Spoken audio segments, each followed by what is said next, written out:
Is it possible to predict the unpredictable? Can 3D printed life-size organ models help to map out complex surgeries ahead of time? Is it possible? It already is right here. Mayo Clinic. You know where to go. When it comes to quality sleep, Ashley has you covered with top mattress brands at winning prices and with special financing options available. You can snooze now and pay later. Plus, your mattress purchase helps give the gift of better sleep to children in need and U.S. Special Operations Forces. Visit your local Ashley store or shop online today and make every snooze count. Financing is subject to credit approval. See store or ashley.com for details.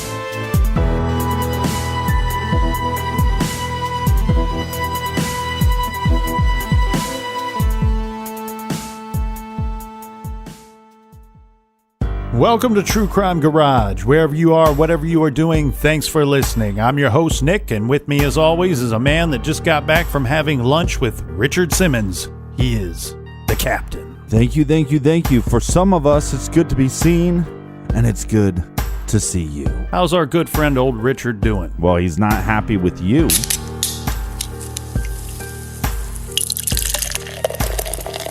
Let the river run red, Captain. Tonight we are drinking the Huntsmen Red Ale by Barley Brewing Company. Garage grade 4 1/4 bottle caps out of 5. This is an imperial double red ale that is not only hoppy and malty, but also smooth and sweet, and has a very beautiful red color. And is brought to us by these fantastic people. First up, a big thank you to Michelle down in Clearwater, Florida. Like your G. Next up in Parts Unknown, we have Joanne, who says, I was never into true crime until I discovered your show. Thank you guys for converting me for life. And another native from Parts Unknown, our buddy Richie. Richie is our buddy on Twitter. He's not the most patient guy, but he likes to go around telling people, I like your jib. Let's go out west and give a big shout out to Rob in San Francisco. And also in California, we have John in San Jose. And from Mobile, Alabama, big shout out to Constance. And last but not least, we say thank you to Hannah in Washington, D.C. So thank you to everybody for pitching in to this week's Beer Fund. And if you want to buy us around for next week's show, go to truecrimegarage.com and click on the donate button. And make sure you follow us on social media, Snapchat, Instagram, Twitter, Facebook, at True Crime Garage. All right, that's enough of the business. Everybody gather around, grab a chair, grab a beer. Let's talk some true crime.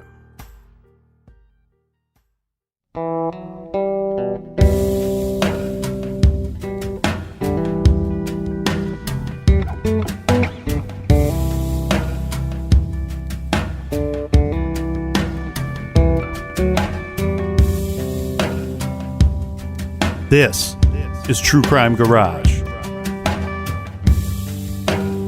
And this is the case of the boys on the tracks.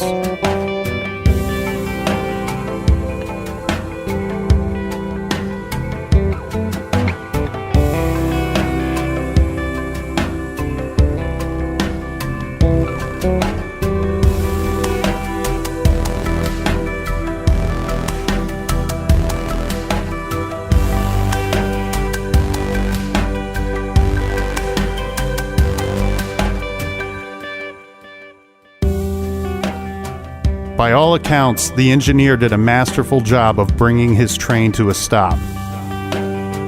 It had taken a screaming, screeching half mile. By the time the engine had shuddered to a standstill, Conductor Jerry Tomlin was on the radio, notifying an approaching train on a parallel track to stop because some boys had been run over. He had also called the dispatcher. "Have you got injuries?" the dispatcher asked. "No," Tomlin said. "We've got death. I'm sure we've got death. They passed under us. It has to be death. It has to be death. It has to be death.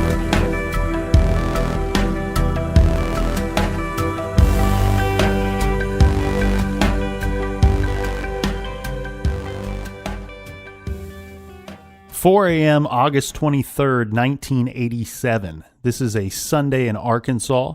There's a train traveling north from Texarkana. This train is about a mile long, pulling mostly freight, but some empty cars as well. The train's headlight is set to the bright position.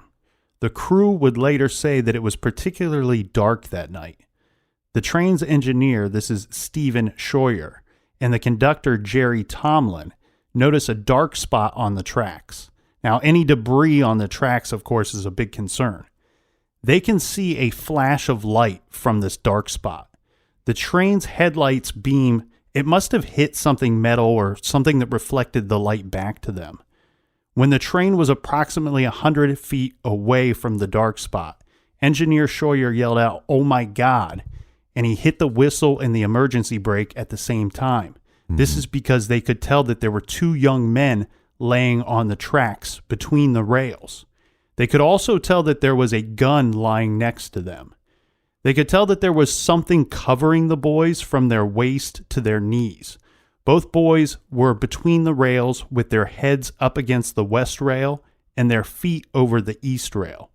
Both were right beside each other and their arms and hands were at their sides, their heads facing straight up. And they didn't move at all. The train was traveling approximately 55 miles an hour. This would only give the crew just seconds to respond before running over the boys. As we had said, they hit the emergency brake, but with the weight and the speed of the train, this is going to take some time to bring this metal monster to a stop. Mm-hmm. As they are braking, the steel wheels they're screaming on the steel tracks. The train cars vibrate. The tracks begin to vibrate as well. The whistle's blowing, and still the boys do not jerk, they do not flinch, they do not move a muscle. Now, Scheuer couldn't tell what the object was that was covering the boys, but the other two men on the train, Tomlin and this other guy, his last name is Delamar, both said that this item that was covering the boys from waist to knee was a tarp, a pale green tarp. I believe one of the men actually said that it looked like a boat cover. And they stated that the gun was clearly a rifle. The barrel was near one of the boys' head, and the stock was mostly underneath the tarp. The men watched as the bodies disappeared under the train. The men heard the train hit the boys. One of the men explained that what he was used to on occasion, the train would hit a dog, and he said that you would hear like a thud, and then you would hear rocks flying because if it was something that was under the train, then the train was scooting the object along. With the boys and with the gun, the men felt the impact, and they said it was very 1, 2, 3. You could feel the hit of the first boy, second boy, and then the gun. It's hard to imagine what's going through these guys' heads as they're hitting the bodies. Yeah, it's a complete nightmare. When the train hits an object, one of two things usually happen. So there is a scoop on the front of this train that the men called a cow catcher. I believe this is a commonly used term. So either the cow catcher will hit the item and toss the object violently aside, or it gets sucked up under the train. Right. And this is what happened here. And the two boys' legs were laying on the track. So what happened was the feet were actually severed by the train. Yes. Severed from the legs, and the heads and the torsos were between the tracks, so the train would have cleared the bodies and then rolled them under the train. This is what the three men on board had heard. So armed with flashlights, the men get off of the train, and they went looking for what they had hit. About 35 cars back, they located the first of many pieces that they would find. Right, train cars. Yeah, they spotted some dismembered toes. The biggest body part that they found was the chest and head of the second boy. The first boy was much more chopped up. The police had started to arrive on the scene, and they basically found parts of the gun and the bodies scattered along a quarter mile of the tracks. One thing the crew members noticed very quickly was that there was a lot less blood than any of them had expected to see. And the blood that they did see and find, it was dark. It wasn't red. It was a purplish color. And like you said, they have experience with, hitting the train hitting a dog or a cow or a deer or something of that nature. Yeah, and in this area of the country too, these are guys that were familiar with hunting. So they knew kind of what to expect. Unfortunately, in this situation, that's why they were so freaked out, was they knew what they were expecting to see, and they were terrified going back there looking for that. Well, yeah, because it's on a whole different level. I mean, it's one thing to hit a deer, but to hit two teenage boys. The police were there at 4:40 a.m. This is just about 13 minutes after the crew had reported the incident. This fell to the jurisdiction of the Saline County Sheriff's Office. On the scene, we have Deputy Chuck Talent and Lieutenant Ray Richmond, who was the head of the department's Criminal Investigation Division. After checking out the scene, the officers decided that they were investigating either an accident or a suicide. The crew working the train immediately disagreed with the officers. They knew that, of course, accidents certainly do happen around trains, and suicides do as well. But the troubling thing here is that the men saw neither boy move at all. Right. If it were a suicide, they said they might be able to be talked into agreeing that one person could brave through the terrifying situation of the train approaching them, but none of the men would agree that two people could lay there and not flinch or not move a muscle as the train got closer and closer. Right, which I think I agree with them on. I just think that's a really hard thing to even speculate. Also at the scene was State Trooper Wayne Lanehart of the Arkansas State Police. Now, Lanehart was concerned by what he saw at the scene, but let's keep in mind, this is not his jurisdiction. Right. This is the jurisdiction of the sheriff's office, so he is at their mercy. So I'm assuming that it was the call was made and he was just in close proximity, so he then showed up to see if they need any assistance. Yeah, everybody was responding to this call. So this is not his case. He is pretty much just a spectator at this point. But the thing that bothered him the most was the sheriff deputy's disinterest in the possibility of a murder. According to Lanehart's training, any unnatural death should be investigated first as a possible homicide so evidence can be preserved and the most serious possibilities eliminated before less serious ones are considered. Lanehart, after having talked with the crew members, told the deputies that he doubted the deaths were an accident. Right. Another cause for concern was the observations made by the emergency medical technicians arriving on the scene. Right, the EMTs. Yeah, they both said that the bodies looked more like mannequins because there was so little blood. And at the impact site, the blood that they found was really dark in color, more a purple than a red. They didn't see any bright blood, and this led them to believe that the blood that they were seeing was not fresh. Who were the two boys on the tracks that night, and why were they there? The boys were 17-year-old Kevin Ives and 16-year-old Don Henry. And I know it's 1987, and there wasn't a lot of law enforcement didn't crack down on curfew as often. But what is a 16 and 17-year-old boy doing out by these train tracks? I mean, it's Saturday.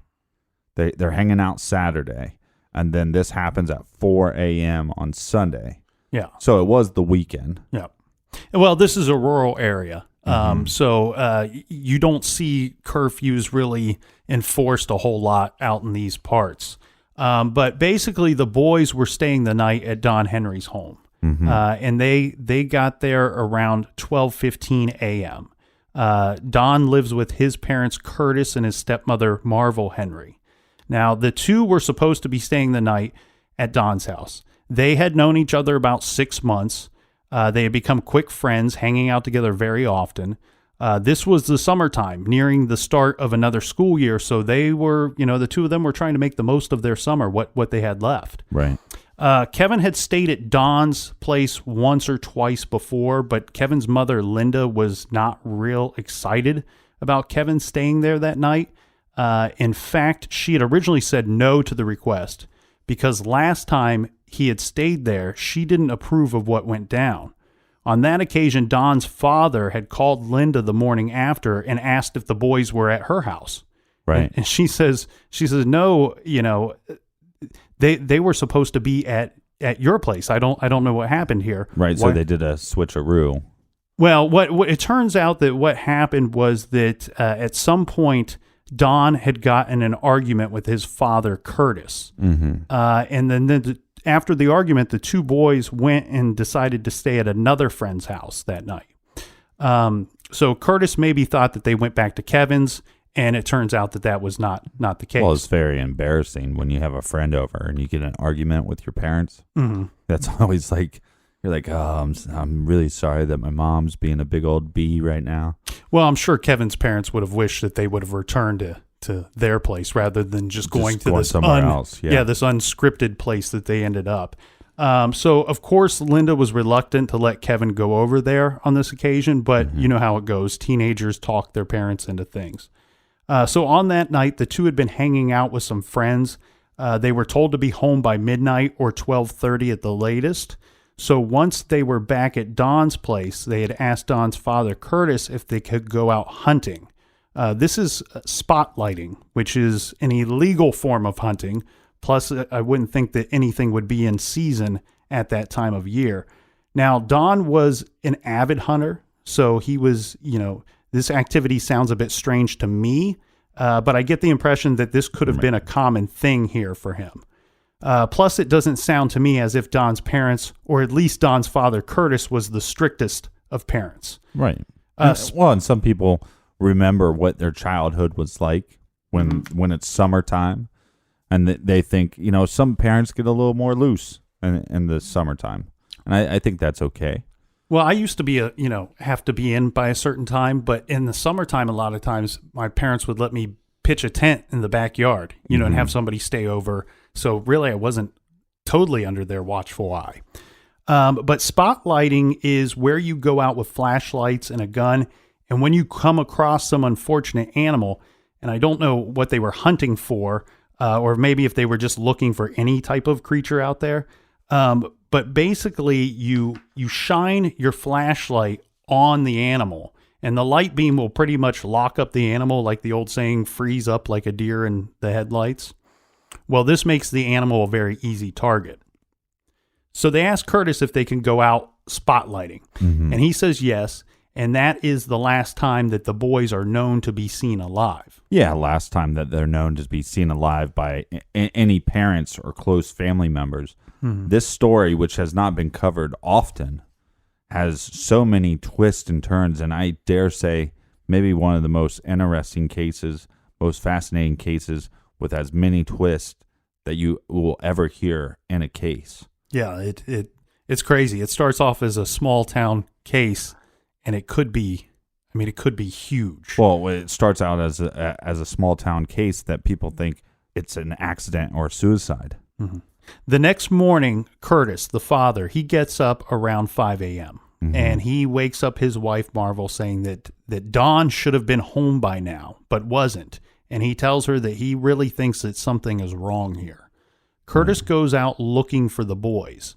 He knew where the boys were going to go hunt, so he headed to the woods near the train tracks. He's out driving around looking for Don and Kevin, and while he's out there, he passes a deputy. And he slows down and he stops and he asks the deputy if they had seen two teenagers out there running around. The deputy asked who the man was looking for.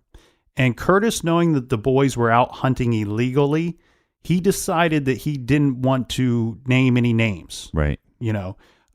So Curtis is going to continue on looking for the boys. The officer also didn't say that they had found two boys on the train tracks when Curtis had stopped to talk to him. Right. After driving around for a few hours, Curtis went home and he called Linda. And he asked her if the boys were at her place.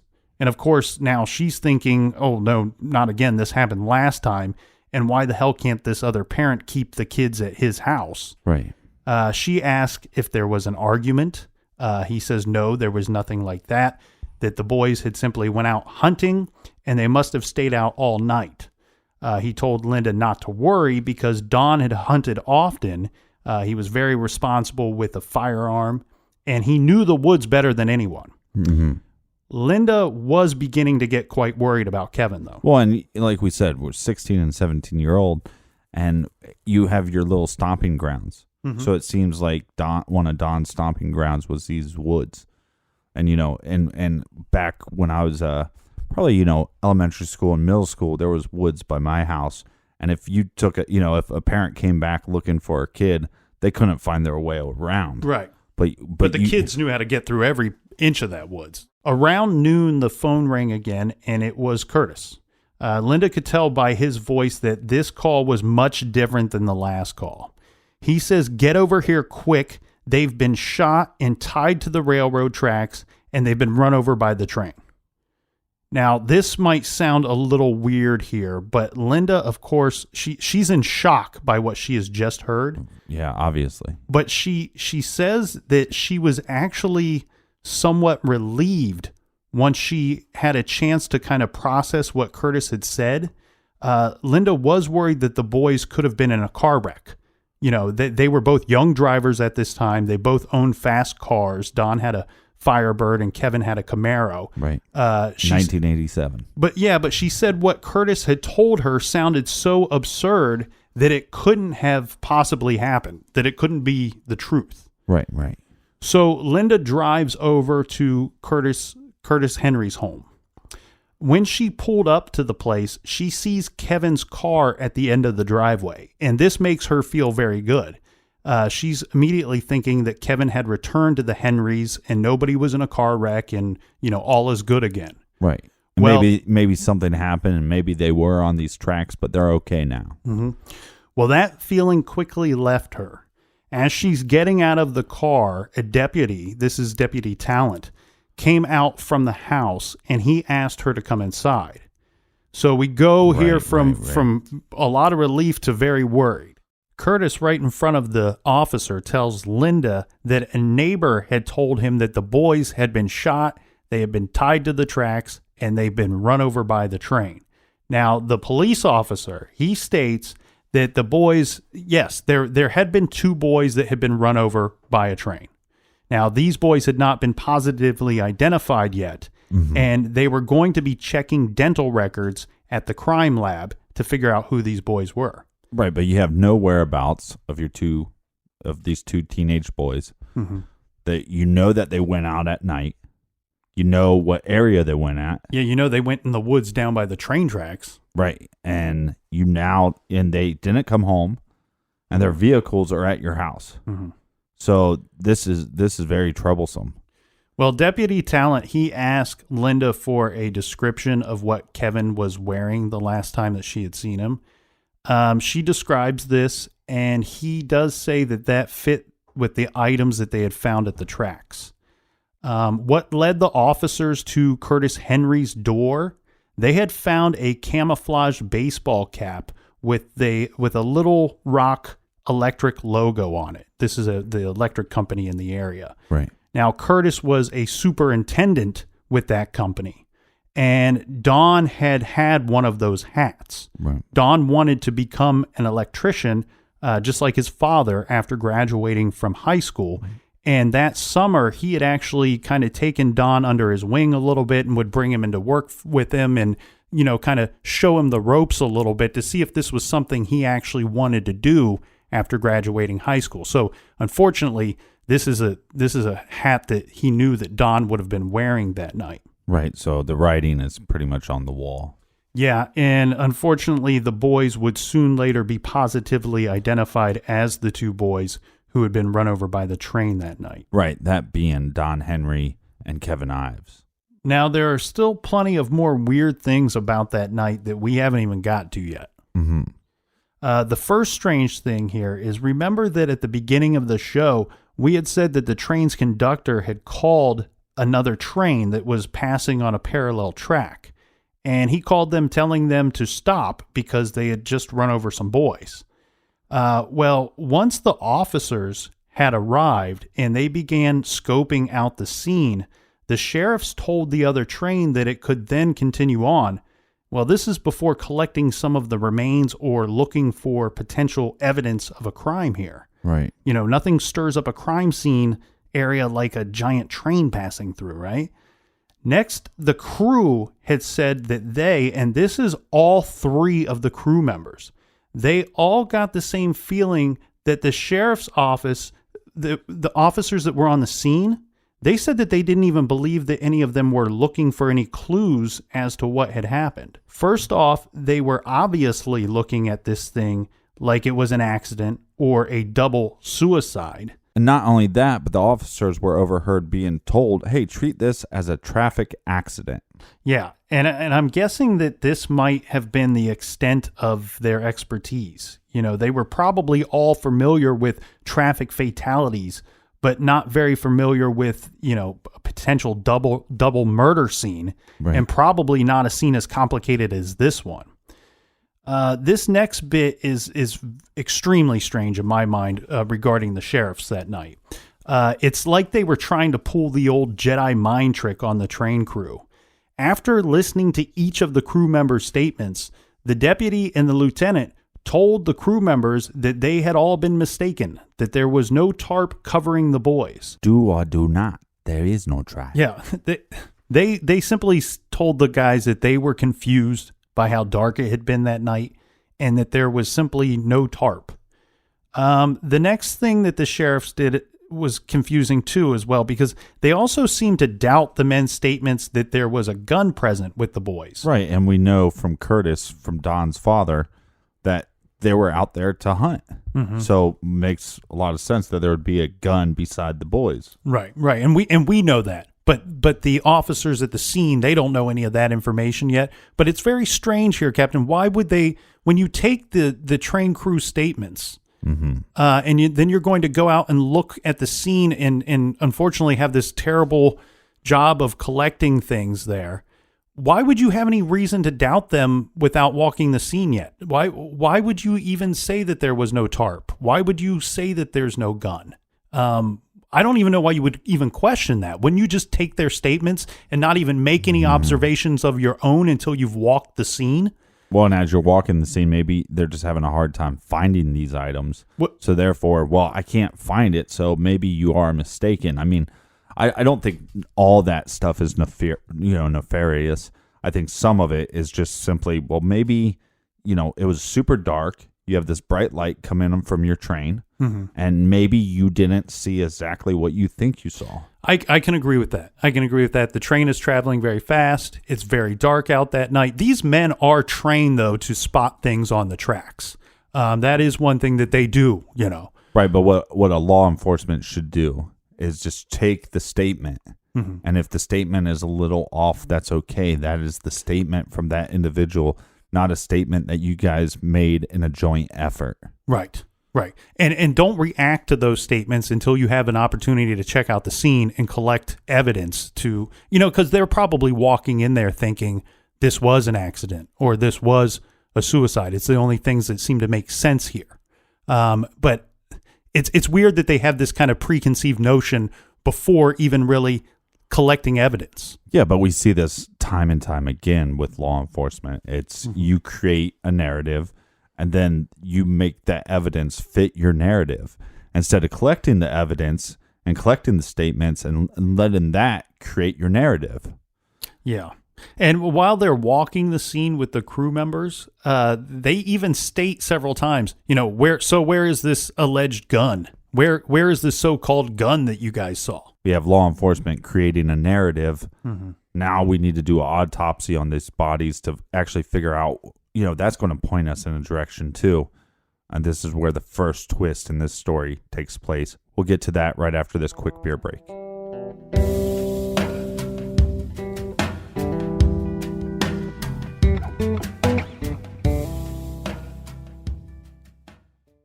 This show is sponsored by BetterHelp. Do you look forward to the holidays? Maybe you struggle with seasonal blues. This time of year can be a lot, and it's natural to feel some sadness or even anxiety about it. But adding something new and positive to your life can counteract some of those feelings. Therapy can be a bright spot, something to look forward to. to make you feel grounded and to give you the tools to manage everything going on. If you're thinking of starting therapy, give BetterHelp a try. It's entirely online, designed to be convenient, flexible, and suited to your schedule. Just fill out a brief questionnaire to get matched with a licensed therapist and switch therapists at any time for no additional charge. Find your bright spot this season with BetterHelp. Visit BetterHelp.com/garage today to get 10% off your first month. That's BetterHelp, HELP.com/garage. Is it possible to predict the unpredictable?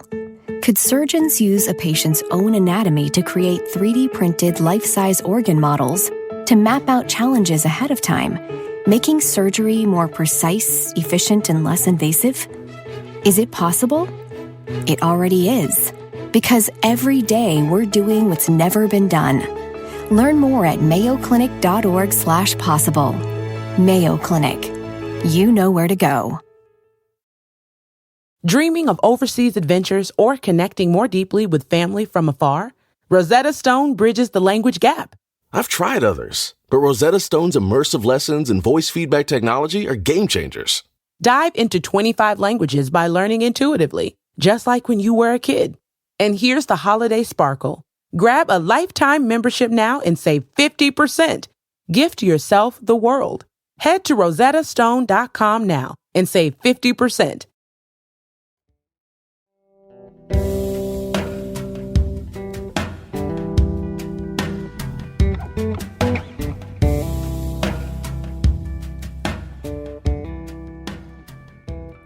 All right, we're back. Cheers, mates. Yeah, we have two boys that are found dead on the train tracks, and we do have autopsies that we need to get to. But real quickly, I want to go through a couple more things about that night before we get to those autopsies. Mm-hmm. We had talked about the gun, that the officers refused to believe the crew's statement that there was a gun present, that they had seen one. Right, and like we said before, Curtis Don Henry's father, said they went out hunting. Mm-hmm. And while they're searching the crime scene, they start referring to this gun as the alleged gun or the so-called gun. It was not until the sheriff's office had actually recovered pieces of a shattered .22 rifle that they would believe that there was even a gun present. Right. So they did recover shattered pieces of a .22 rifle. There were no bullets in it at the time. There was no tarp found. I could see a tarp just getting ripped to shreds, if it's covering the boys.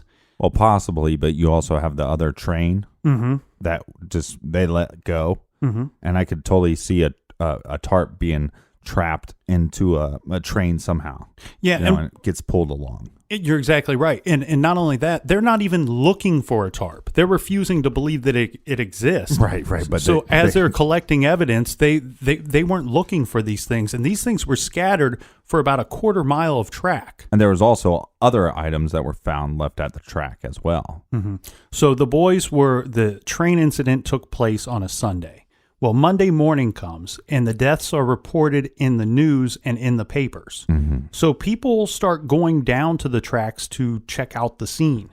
One group that went down there, they found I like to call those people whiskers. Whiskers. Because they're curious like a cat. Mm. Well, these people, be careful what you wish for. They went down to the track, this one group, and they found a severed foot in the gravel.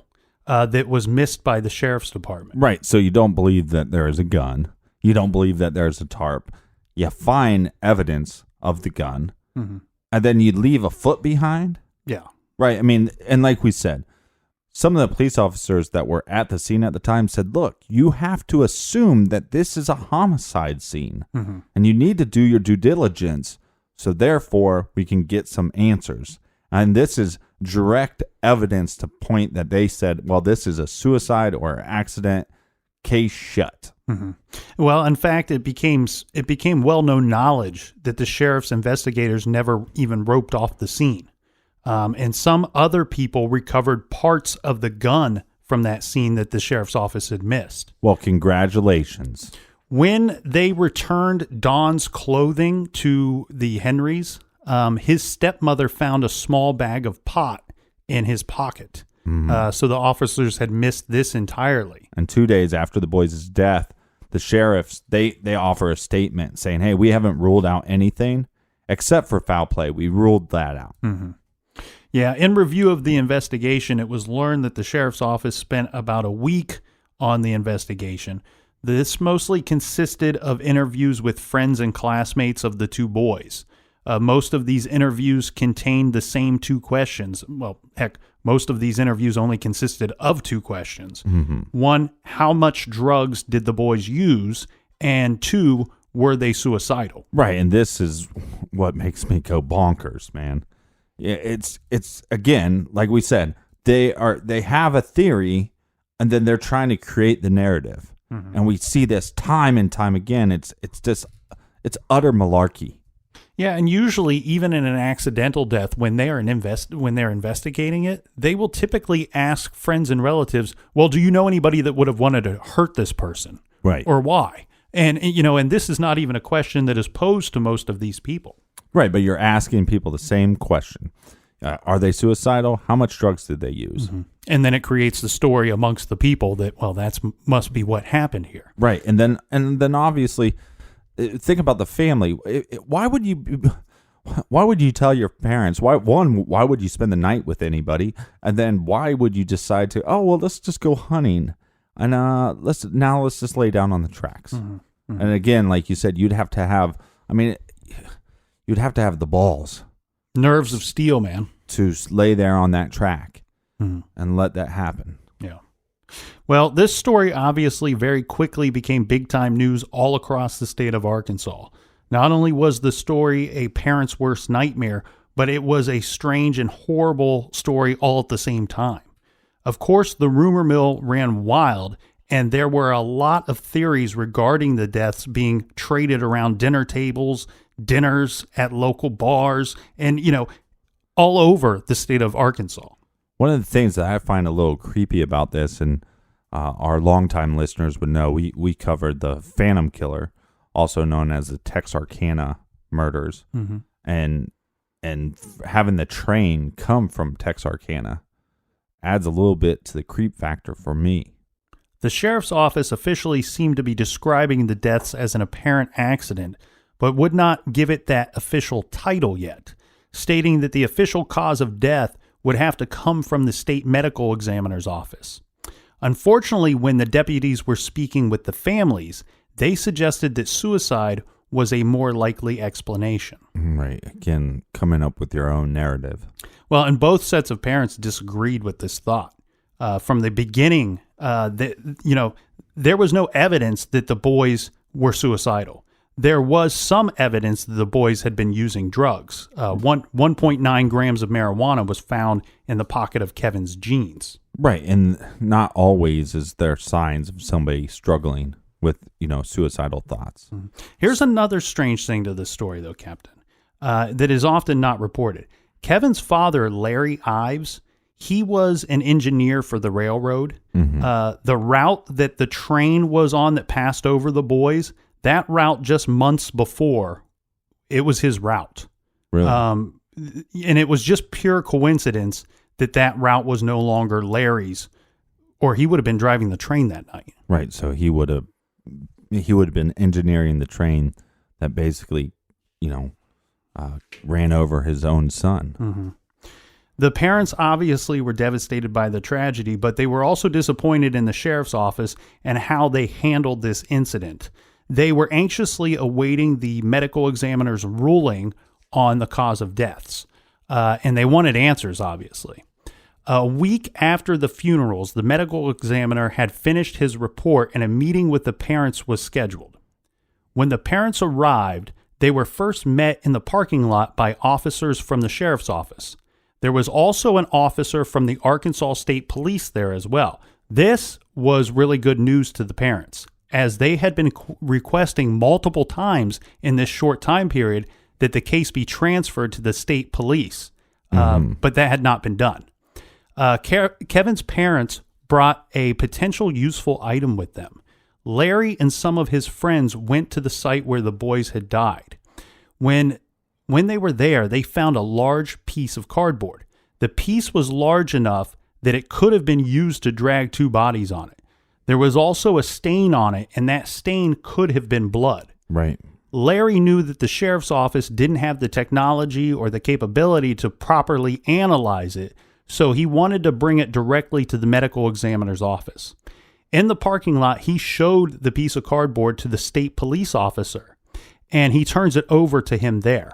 We have a 16 and 17-year-old, and obviously they're just teenagers, but they're becoming young men, and you have a lot of growth spurts at those times.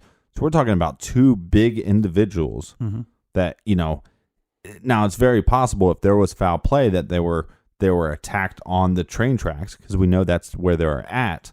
But if they were attacked somewhere else and they used this piece of cardboard, anybody that knows, it's like a sled push or something, like in weightlifting. Yeah. You can put on a ton of weight, but because it's on a different surface, you can drag that surface. Most people can't pick up a couch, but people can push it around their living room. Yeah, and unfortunately, this possible piece of evidence, it's not seen again after this situation. The father gives it to the state officer, and he's told that it's going to get where it needs to go to be examined, and that just simply doesn't happen. Right, and again, my issue is you'd have to test this to find out if it was blood. If there was blood, then we can assume that this was used to maybe transport the bodies. But here's the other thing about it. This is the thing that frustrates me, is if that was used to transport the bodies, then there's a good likelihood that there was fingerprints on there. Right. And that's what frustrates me. When the parents went inside to meet the medical examiner, this is Fahmy Malik is his name. They were... and his face looks exactly like the way his name sounds. Okay. But... Fahmy. His face is very Fahmy. When the parents first met Malik, they found him to be weird. When they first arrived, Malik took Polaroid pictures of each parent and had asked each of them to sign forms so it was official as to who was in attendance at this meeting. Oh, I thought you were going to say he took pictures. He took Polaroid pictures of them, then he asked them to shake it like a Polaroid picture. Malik then passed out copies of his official ruling. The statement read something like this. At 4:25 a.m., August 23rd, 1987, Kevin Ives, 17, and Don Henry, 16, were unconscious in a deep sleep on the railroad tracks under the psychedelic influence of THC, marijuana, when a train passed over them, causing their accidental deaths. The parents began questioning Dr. Malik, not really his ruling, but they wanted more information because none of them had ever heard of people passing out from THC. Right. According to the parents, Malik seemed very irritated at the additional questions. I think that he thought that they would simply hear his final ruling, accept it, and then leave.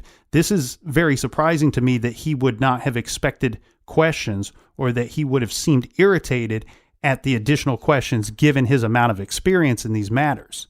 No one handles a sudden death well, and loved ones are always left with a lot of questions when someone suddenly dies, especially if it's your kids, and especially if the circumstances surrounding those deaths are abnormal. This guy has the bedside manner of a Wolverine. He basically states that marijuana levels in the boys were extremely high. Drawing a line on a chalkboard, he writes a large 5 below the line and a 100 above it. Pointing to the 100, he says, "This is how stoned they were." Well, old Captain Fahmy over here, I think part of his annoyance is that, he's an expert in his mind. And here's my findings, and kind of how dare you question me? Yeah. Well, of course, the parents are still confused as the doctor has not clearly explained this very well. Right. When they ask him what kind of measurement is that, Malik snaps back and says it's units. The parents wanted this explained to them in an easier terms because marijuana was not something they were familiar with. They didn't know if passing out was possible or likely or really what. They wanted to know how much pot the kids would have had to have smoked to achieve these high levels of THC. Malik never really answers that particular question. Right. The more the parents question him or push him for reasonable answers, the more the doctor gets upset with them.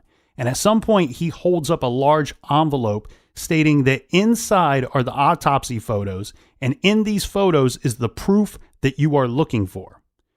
Well, the parents, of course, they don't want to see these photos at all. Right. And they told him that they didn't want to see these photos.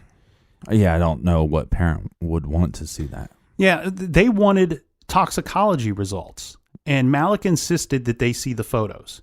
As crazy as this whole story sounds, I believe this is true because remember, the officers are there with the parents at this time and at this meeting. Yeah. And we already know that they are not all on the same page. But one of the officers... Yeah, just meaning that some of the officers think from the get-go this should have been looked at as a homicide, and then some of the other ones just going, this is probably accidental or possibly suicide. Well, and the officers know that the parents are dissatisfied with the officers' investigation of this incident. Yeah, and I think the officers' hearts would have to go out to those parents. And this is why this statement has to be true, because one of the officers then stands up at the table, and this is an increasingly heated debate. But he says, pointing to the photos, pointing to the envelope, he says, they don't want to see those. Right. That same officer, as he begins to take his seat again, he tells the parents that Malik had told them that 20 joints is what the boys would have had to have smoked to have that high level of THC. That, I am not a, pot smoker myself, but I would just assume that 20 joints is a lot of joints. Yes, 20 joints would be a considerable amount of... I mean, even if you just put it in like terms of like cigarettes, like a normal cigarette package has 20 cigarettes in it. Mm-hmm. So they would have had to smoke 20 cigarettes within hours. I don't know, but it sounds that way because he's pointing to the 100 mark and saying this is how stoned these guys were. Right. It seems like... yeah, but I would have walked up to that board and pointed to that 100 and said, Mr. Fahmy, this is how much of an asshole you are. That's what that 100 means? Well, Malik, he denies that he had ever told the officers such a statement. He says, I never told the officers that it would have taken 20 joints. And the officers, they had reason to believe that the boys purchased a $10 bag of marijuana on one of their stops that night. The police... Right. It's man, if you can get 20 joints out of $10 of marijuana... Yeah, it'd be a bad business to be in because you could spend $10 and be good for quite some time. Right. The medical examiner's findings not only seemed questionable to the parents, but most of the citizens of Arkansas were pretty stunned by the ruling. This is according to the newspapers. The parents decided to seek a second opinion. They hired a second pathologist to review the deaths. Now, this was a pathologist that came recommended to them from other physicians in the area. This is Dr. J.T. Francisco. He's located in Memphis, Tennessee. He was charging the parents $200 an hour, and he explained to them that he would preserve and test the blood of both boys and the urine of Kevin. They would be unable to test Don's urine because his bladder had been completely destroyed. Right, and then also this is the first time that the parents are aware that his urine hasn't been tested. Yeah, so we're seeing some progress here for the parents. They received the results from Dr. Francisco, and he actually confirms Dr. Malik's ruling. He quoted the same levels of THC that Malik had reported. 100. 97 micrograms per milliliter for Kevin and 122 for Don. Okay. Upon further review of the materials sent to the parents from Dr. Francisco's office, they were able to determine that the results were from a test of Kevin's urine only. No blood from either boy or no urine from Don were tested. All right, so he's agreeing with, Mr. Fahmy. Yeah. So they get Dr. Francisco on the phone, and after some debate on how he could have confirmed Malik's findings with only having tested the urine of one boy, the doctor then admitted that they had arrived at the conclusion by inference. Because his lab and the Arkansas lab followed standard procedures, the confirmation of one test gave weight of confidence that the other findings were going to be true as well. Right, but couldn't they just test both of their bloods? But they didn't. That's the whole thing. They were led to believe that both sets of blood would be tested. They didn't test any of that. but they claim that they can back up Malik's findings. Right. So we have the Ives family and the Henry family kind of getting dicked around again. Mm-hmm. In February of 1988, the parents contacted members of the media to arrange for a press conference. This is a brilliant idea, and they arrived at this plan because the longer this thing went on, they were beginning to realize that the only group interested in this case was the media. No other group wanted to spend any time on this thing. The day after the press conference, the families were contacted by Richard Garrett, who is the district deputy prosecuting attorney. Garrett wanted to help. He told Linda that until he saw the press conference, he had no idea that the parents of the dead boys had been dissatisfied with the sheriff's department. Mm-hmm. He was going to hold a prosecutor's hearing. Well, what's that exactly? Well, he's hoping that they will re-examine the case, but a prosecutor's hearing is not just unusual, they are highly unusual. These are intended for only special inquiries, particularly when the cause of death is in dispute. Well, here the cause of death is definitely in dispute. Mm-hmm. I mean, we have two coroners saying, well, they got super stoned, and then they laid down on the tracks and they got ran over by a train. Mm-hmm. And then the parents are going, well, that just doesn't add up. Doesn't make a lot of sense to us. Mm-hmm. Well, the deputy prosecuting attorney, Garrett, he would introduce the families to a man by the name of Dan Harmon. Now, Dan Harmon is actually a guy that is off in a private practice. He's not a prosecutor, but he's going to be brought in as a quote-unquote special prosecutor in this situation. And he is going to make arrangements because he wants to get a grand jury organized so that this case can be looked at by some fresh eyes and decide if an investigation should shift gears or if that there's a chance of a trial taking place here. Right. So basically, this grand jury is going to be set up. They're going to look at the evidence, and they're going to decide, do we need to reinvestigate this case, or is it open and shut case where these guys smoked some pot and then they had an accident where the train ran over them? Mm-hmm. And more importantly, if the cause of death is what's in question, what the big dispute is, then can we get, another autopsy? Can we get other autopsies performed on these two bodies? Right. And after a couple more autopsies are performed, I think part of it, too, is like you don't want the families of these, victims. They're victims of, at least at this point, a tragic accident. You don't want them to be dissatisfied with law enforcement and the way the coroner or anybody else handled their loved one's case. Mm-hmm. So upon further review, the grand jury, the first thing that they're going to do is determine if this cause of death is correct. And their findings, they're not agreeing with what Dr. Malik had stated. And they basically overturn the cause of death as a possible accident, as a likely accident, to a possible homicide. Well, once that takes place, they're going to need to bring in somebody to conduct a further investigation into this autopsy and take a look at this thing and see if their findings are correct. Right. So we already have 2 autopsies done. So this is technically going to be the 3rd autopsy done. Yes. So they will bring in a man by the name of Dr. Burton, and they actually bring him in from Atlanta. They wanted to bring in somebody that had more experience and somebody with outside eyes that wasn't so privy to what was going on in the area. They bring in Dr. Burton, and what are his findings? Well, to begin with, one of the things that he found most disconcerting or most important to this case is the shirt that was worn by Don Henry, or allegedly worn by Don Henry. This is the shirt that was not on the boy's body when he was found. This was found some distance away from the track, where the torso and the body of Don Henry were discovered. All right, so Don didn't have a shirt on, but this shirt was possibly ran over by the train. Yes. This shirt, as we know, has a lot of tears and defects in it. A question that was raised as to whether these tears or defects were made by the body being pulled down the track by the motion of the train over the body of the victim. What Burton did was he had took the shirt to a private laboratory that he had worked in Atlanta. And they took one of these tears. This was a tear from the lower back area of the shirt that was kind of in the area of an injury that they had found on the back of Don Henry. And they took a scalpel and they cut this defect out, which measured a little bit over 1 inch in length. They then took this defect and they analyzed it under a scanning electron microscope, which is a very powerful microscope.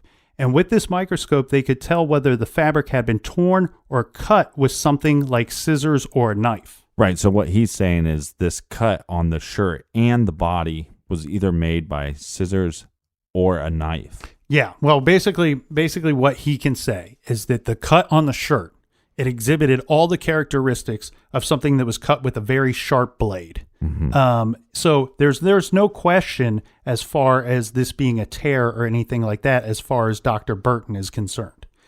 Also around the cut in the shirt, they found evidence of blood. Which means that the boy had probably bled through some kind of injury before the shirt was removed from his body. Right. So we're starting to assume that this injury was pre-mortem. Yes. And here's to kind of lay it out very quickly here of Burton's concerns, right? First of all, we have the knife. He believes a knife made this cut in the shirt.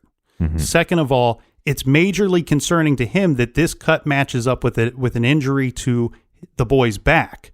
And that more importantly, that the shirt was not found on the boy's body, meaning that if this was an injury that was sustained by the train itself, that you would expect to see the shirt still on the boy, matching up with the injury. Right.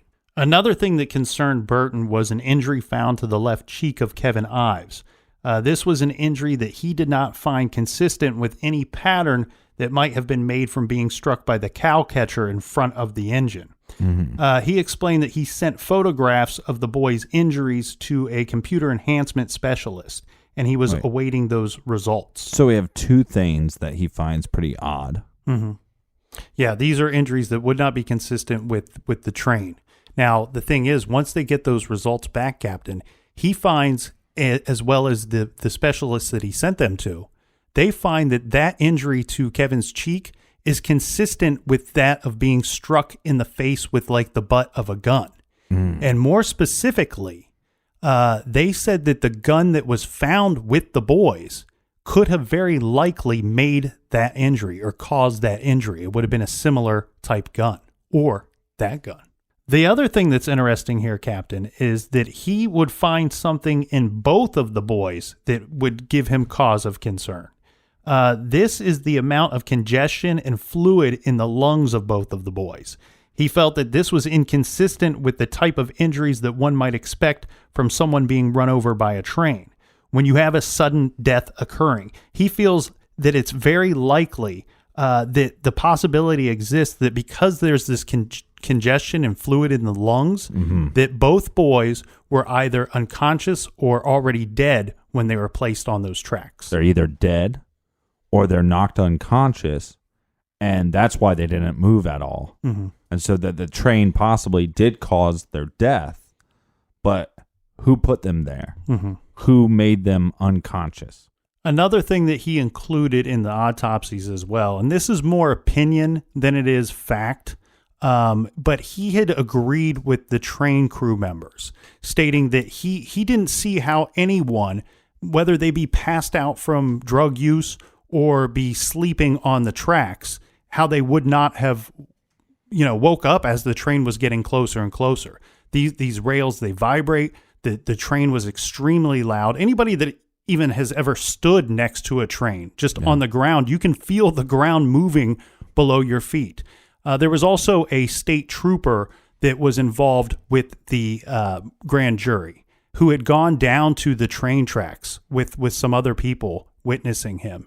And he timed this so that he would be arriving and he could do this little experiment as a train was coming.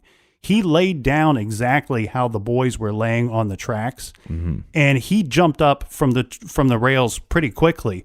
But he said that, when this train was still quite a ways away, maybe a quarter of a mile. He said he felt the thing when it was like a mile and a half away from him. He could feel it coming down the tracks. And then on top of that, he said he got terrified, and to the point where he says he still has a little bit of like PTSD just from that moment, experiencing that little experiment. He was also conscious at the time. Correct. All right, so this third autopsy, it brings up some questions, and it seems like it's not that agreeable with the first two autopsies, which I think, causes a lot of concern. I think it also causes a lot of concern with the parents. Well, as far as that second test goes, and let's call that a test rather than an autopsy, because it was supposed to be a testing of the boy's blood and the boy's urine. You're exactly correct. Thank you. But we know that didn't take place. Right. But not only does this point out here that the autopsies were probably wrong, but now this really starts to make you question the medical examiner himself. What is he up to? How would he have arrived at these conclusions after performing an autopsy? He had a significant amount of time to perform these tests, and he comes up with a completely different ruling than what this other guy comes up with from Atlanta. Right, and look, then it becomes which doctor is correct. Well, because of this whole case, we have a lot of interesting things come out about Malik. Yes. And Malik has all these autopsies that were ruled normally natural causes or accidental. And because of this, because of the parents, and I applaud the parents, so they start stirring the pot. And then they start going back and looking at some of his other autopsies. Right. We have a scenario where he ruled a guy saying... We're just going to tell you about some of the more wild ones. Let's call them wild. And we won't use any names because these particular people are only involved in this case through Malik. They have really nothing to do with this case, but this gives you an idea of some of the shenanigans going on with Fahmy Malik. Right. So old Fahmy, he, rules this guy, dies of an ulcer. And not a big deal. Right. That's his ruling. The guy died of an ulcer. And everybody actually agrees with him.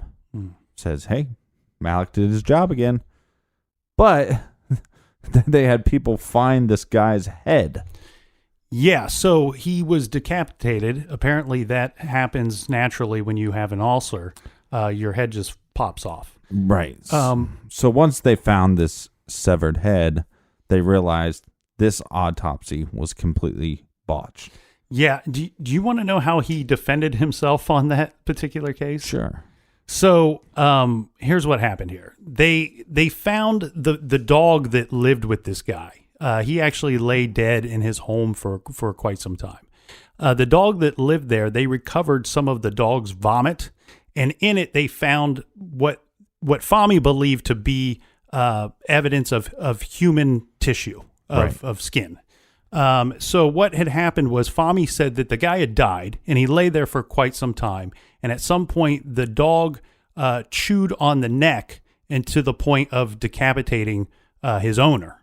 Okay. But of course, the thing here is it was all the evidence points to a very clean cut of somebody killing this guy and taking off his head, not the gnawing of a dog chewing up this guy's neck. Right, and then there's this other case where this guy was suicidal. He told his family about it. Yeah, they put him in a place for treatment.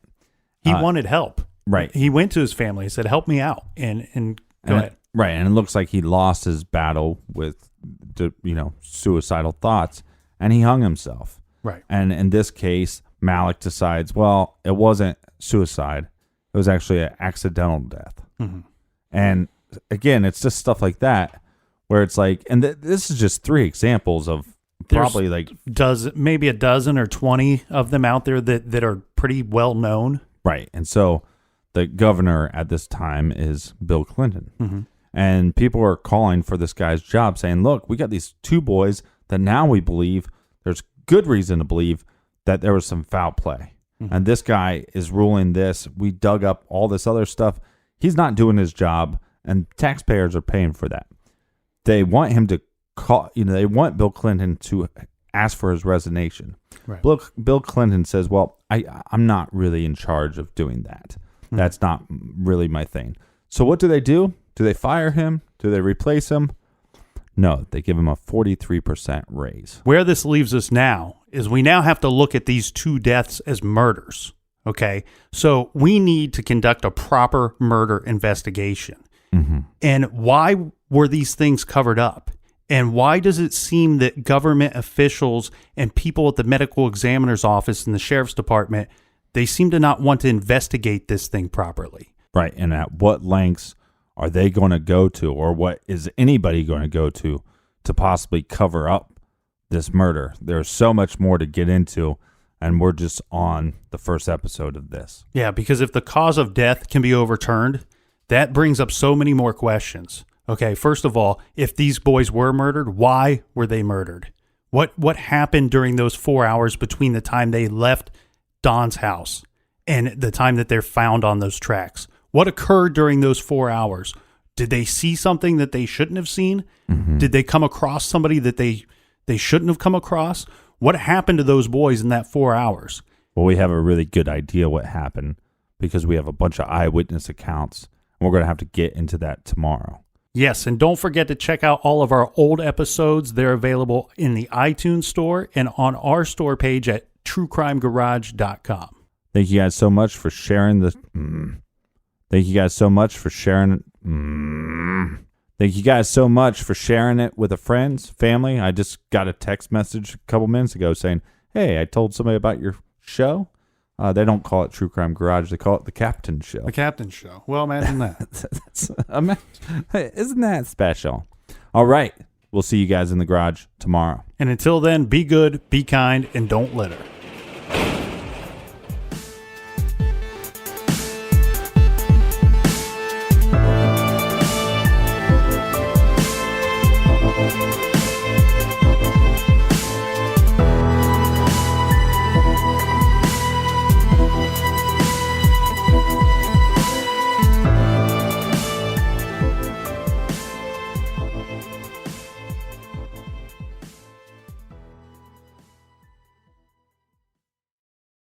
Is it possible to predict the unpredictable? Can 3D printed life-size organ models help to map out complex surgeries ahead of time?